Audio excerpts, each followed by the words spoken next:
యవనస్తులారా, ఈ దినాల్లో ముఖ్యంగా తెలుగు రాష్ట్రాల్లో రకరకాలైన గవర్నమెంట్ ఉద్యోగాల కొరకు అడ్వర్టైజ్మెంట్స్ వచ్చేసాయి. ఇది సమయము.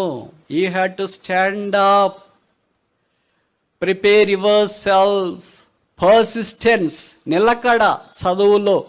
మనకి చెప్పినప్పుడంతా ఇలాగ అనిపిస్తాయి, రేపటి నుండి ఖచ్చితంగా 4 గంటలకు ఉదయం లేసి చదువుతాను రా, ఎవడేమన్నా కూడా నేను అస్సలు పట్టించుకోను.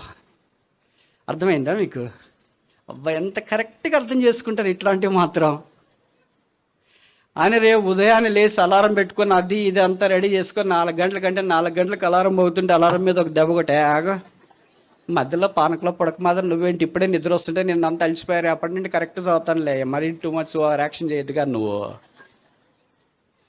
అని అనుకొని 4 గంటలకు కొట్టి 5కి కొట్టి 6కి కొట్టి 7కో 8కి ఎప్పుడో లేచి అబ్బా ఈరోజు మిస్ అయిపోయిందిరా, రేపటి నుండి ఖచ్చితంగా చదువుతా.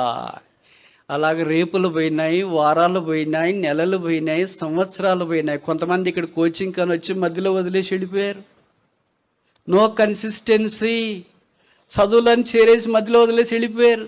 కాంపిటేటివ్ పరీక్షలని ప్రిపేర్ అయ్యి 1 వారం నెల మధ్యలో వదిలేసి వెళ్ళిపోయారు. వాళ్ళంతా దానియాలు కాలేరు. Consistency important. చదవడం అనేది చాలా ప్రాముఖ్యం. నీకు అసలు మనసులో చదవాలి ప్రాణం కొరకు అనేది ఉంటే ఎందుకు చేత కాదు. నేను ఈ మాట చెప్తుంటే మీరు అనుకోవచ్చు, బ్రదర్ ఇలాంటి మస్తుగా చెప్తారు, బయటకు వస్తే కదా తెలుస్తుంది. నేను బయట ఉంటే ఇక్కడికి వచ్చా, మళ్ళీ ప్రత్యేకంగా బయటికి రావాల్సిన పని లేదు. కనుక మీ అందరికి చేతులు జోడించి మనవి చేసేది ఏంటంటే, తర్వాత ఇంకా అడ్వర్టైజ్మెంట్లు వస్తాయో రావో, పరిస్థితులు ఎలాగుంటాయో తెలియదు. మనం ఏమనుకుంటామంటే ఇది అడ్వర్టైజ్మెంట్లు వస్తూనే ఉంటాయి లేరా అని అనుకోవద్దు. వచ్చిందాన్ని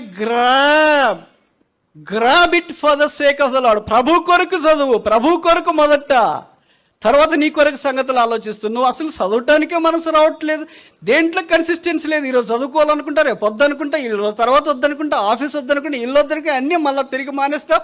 మళ్ళీ ఆదివారం వచ్చి ఓ యేసు నీ ప్రేమ సాతాడు అనుకుంటాడు. కరెక్ట్ సరిపోయేవరా నాకు. ఇలాగ ఎంతకాలం జీవిస్తారు ఇన్కన్సిస్టెన్సీ. ఒక మాట చెప్పిన తర్వాత, ఒక చదువు చెప్పిన తర్వాత, ఒక పద్ధతి విన్న తర్వాత దాని మీద నిలబడాలి కదా.